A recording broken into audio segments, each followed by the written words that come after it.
Hi, folks. Zach Smith, Pest Dude. It was a long week. It's Friday night. I'm sure you're not watching this on a Friday night, but if you are, thanks for joining me. I wanted to talk about a couple of things related to ants. We've been talking about ants a lot lately. And, we get these technical bulletins from our manufacturers, and I just want to point out to you that what we pros do in the instructions that are thrown around in our industry, it's not rocket science, folks. But let me read over what here Syngenta is suggesting. And of course, they're trying to sell their particular line of products. My opinion, all the big manufacturers make something that's pretty much the same to each other. They're all trying to do the Me Too thing. Me Too as in like we provide a gel bait, we provide a spray, we provide a granular bait, okay? So Syngenta has put this out.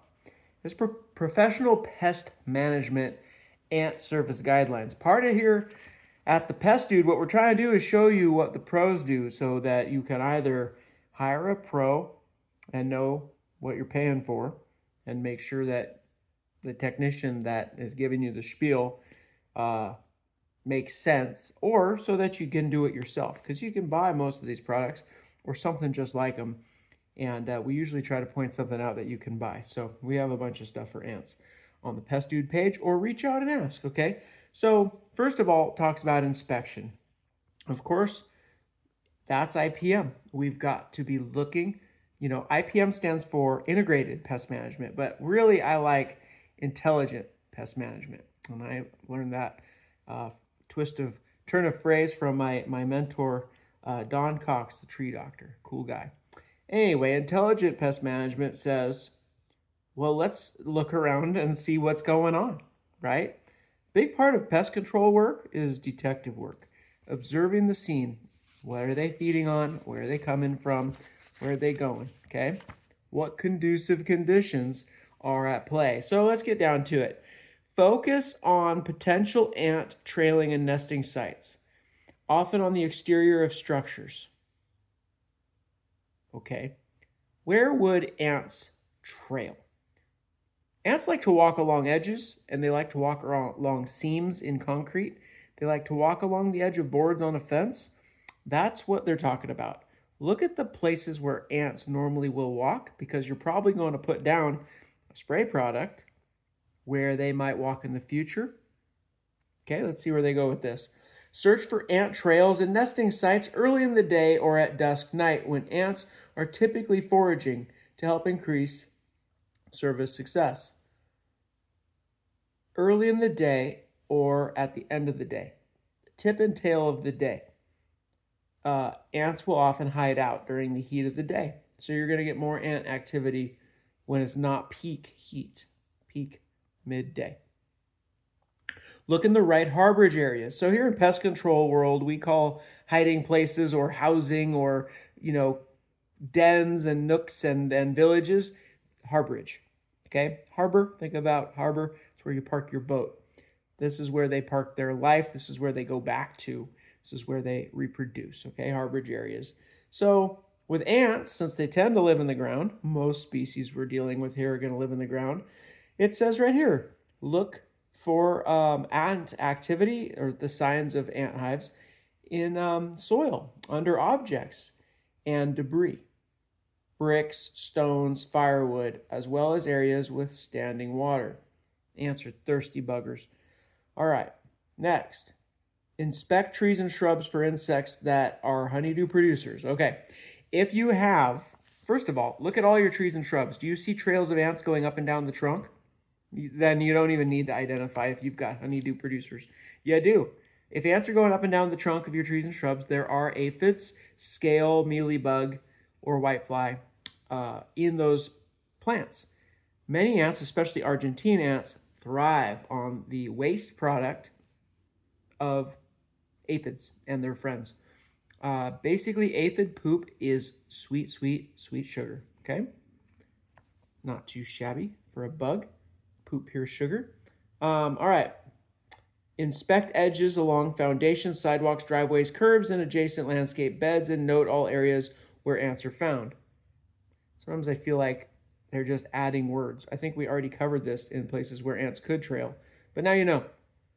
Look at where they are trailing, and we'll look where they could trail. Conduct interior structural inspections as needed near entry points and or indoor nesting areas like wall voids, subfloors, and attics. All right, I am not recommending that just, the average person go looking up in your attic or down in your crawl space or in your wall voids, which would be the space between the drywall and the joists. No, don't worry about that one. Unless you've got a lot of ants and they're coming out from behind your switch plates or a hole in the wall, and you got maybe you've got a screw or a nail hole in the drywall, and then the ants are coming in and out of that. Okay, yeah, you got ants in your wall voids. Okay, we can do something about that. Okay, you can inject dust in there. You can stick the nozzle of an aerosol in there. You could do some surgery on the wall. You could open up your switch plates. I want you to stay away from your electrical wires unless you say, I don't need to worry about what you warned me about your electrical wires, which means you know what you're doing around your electrical wires. But if you don't know what you're doing around your electrical wires, don't remove your switch plates and don't start poking around in there with liquids, okay? Don't want you to get shocked, electrocuted, or harmed, okay? This says here, document all conducive conditions and communicate findings to the customer. You're the customer and you're the technician, right? Here at Pest Dude, we're teaching the customer to be the technician. All right. Interior, what's it say? Interview the tenant. You're the tenant, okay? So we're interviewing you. You're interviewing yourself. All right. So equipment recommendations. Long screwdriver, garden trowel. Okay, you're going to poke around in the soil. You want a screwdriver or a trowel to stir up ants, knock over or pry up bricks. See who pops out from underneath these bricks. All right, so you're going to want a compressed air sprayer, backpack sprayer, etc., okay? So we're going to bump over here to page 2, interior treatments. Listen, this is what the pros are putting out there. This is nothing new to me. It's the same old stuff all the time. I want you to know it's not rocket science. You just think a little bit. Remember that IPM, intelligent pest management? We're getting the intelligence part here. The rest will go swimmingly if we have a little bit of that intelligence. Understanding the pests, okay? Apply gel baits near interior foraging ant trails. Get your syringes of gel bait or any of your interior bait stations, liquid ant bait stations, any ant bait that says ant bait. Wherever you got it, it's a good start. Put it where you see ants, okay? Now I'm going to make a mention here that if you want your ants outside and you're going to use a sugary delicious bait to feed them, you might consider just putting it outside and see if you can't lure all the ants back outside. It's totally possible. But look, at any point, if you're just sick of the ants you got and you got a trail of ants and it's just driving you nuts and you don't feel like baiting it inside, maybe you got guests coming over, maybe you just can't bear the sight of the bugs, you're going to wipe them up. Wipe them up with a wet rag, with a Windex, any cleaner. You don't need to use an insecticide. Just wipe them on up, okay?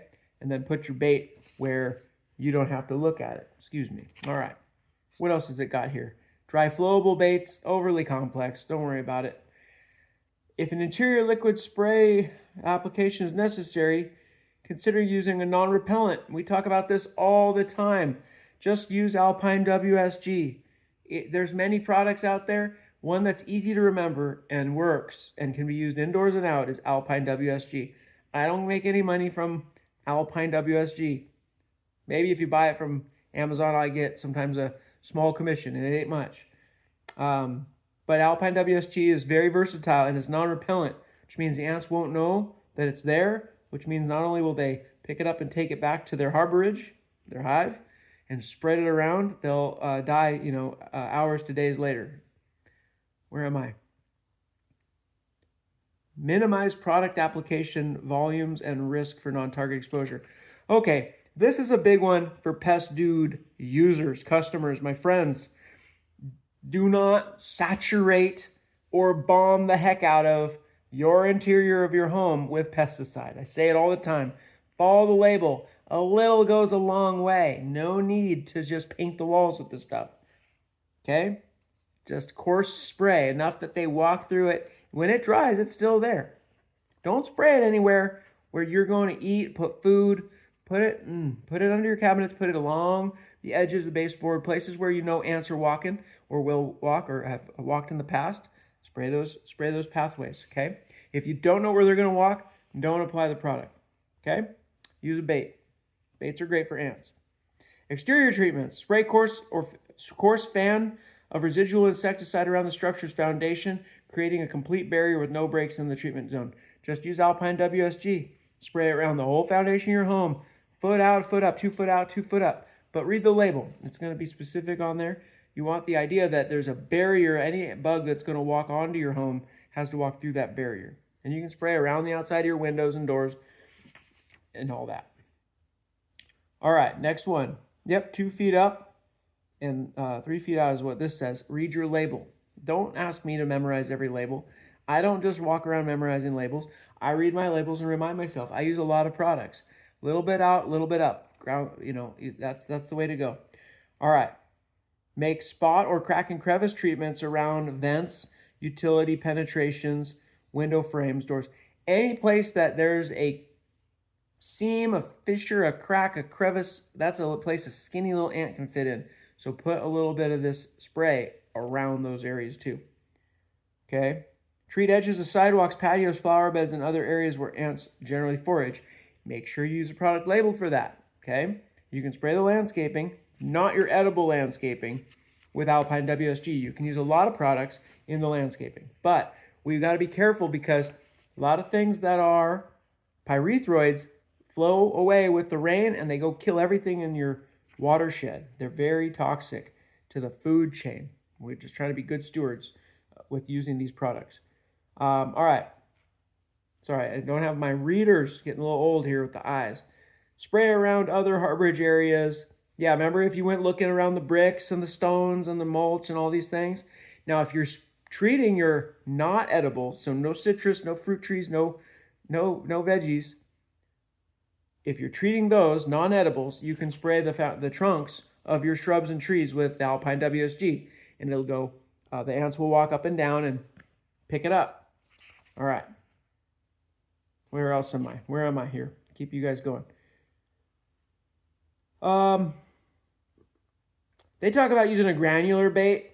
All right, we've talked about a bunch of granular baits. All I know is this. Every time I see ants and I give them bait, the grains, the granules, I don't see them grab a whole lot of it.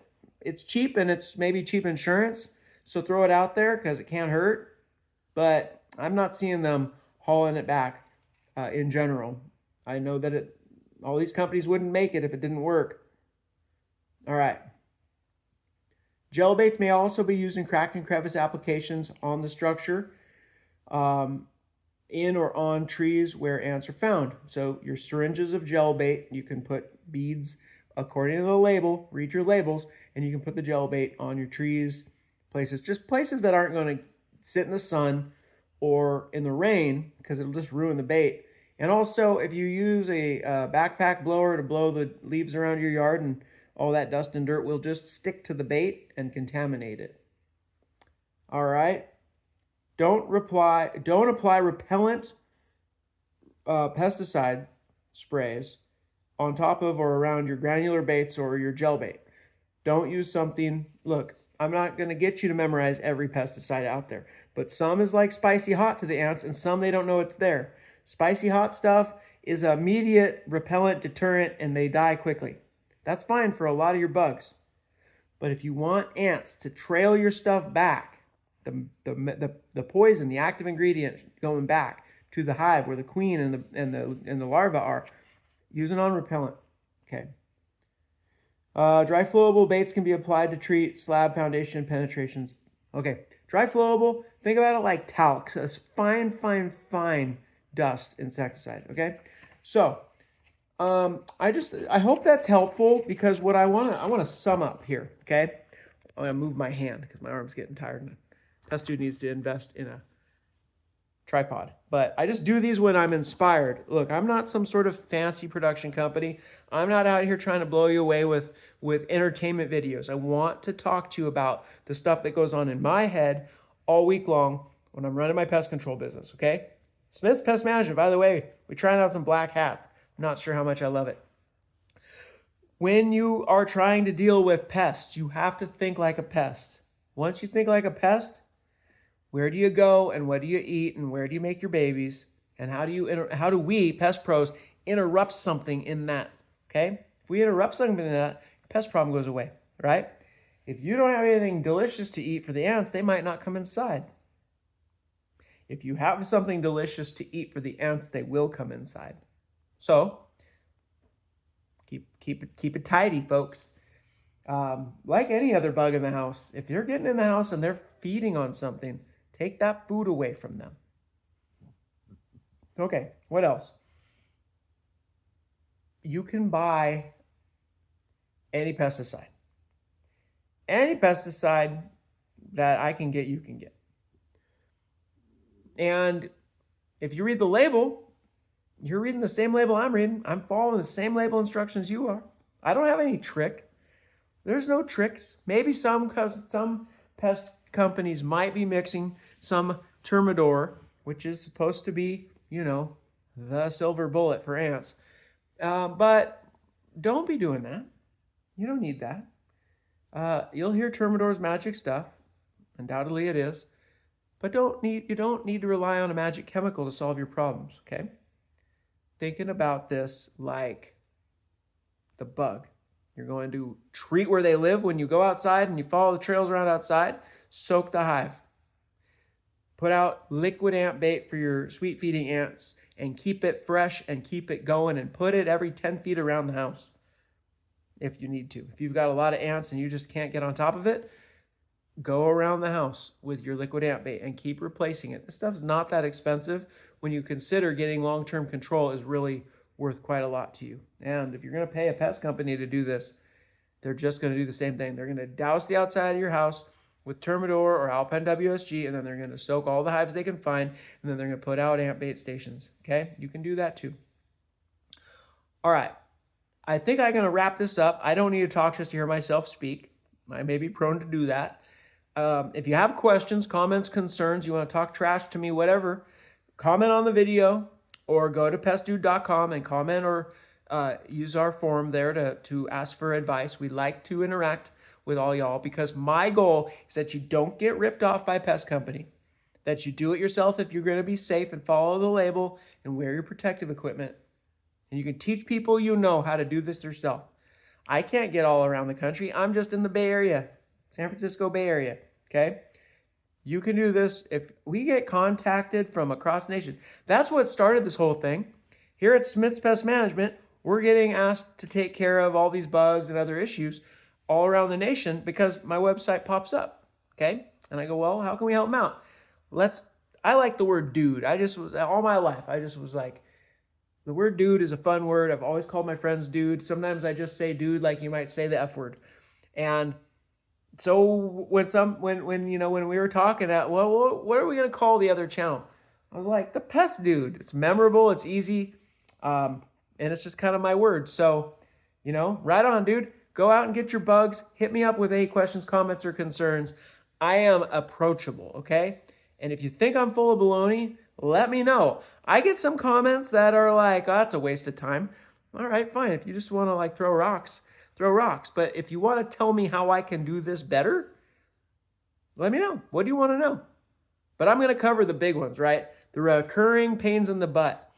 Ants, cockroaches, bed bugs. What else? Mosquitoes, fleas. You're going to get fleas again and again probably. Let me know what pests you want to cover. A lot of the stuff we do at Smith's is also burrowing rodents, rats, mice. People call me for lizards. If you don't like lizards around your property, ask me how to get rid of them. It's not that easy, but you think like a lizard. They want to eat bugs. Get rid of the bugs. They're going to go somewhere else. All right, folks. Pest Dude out.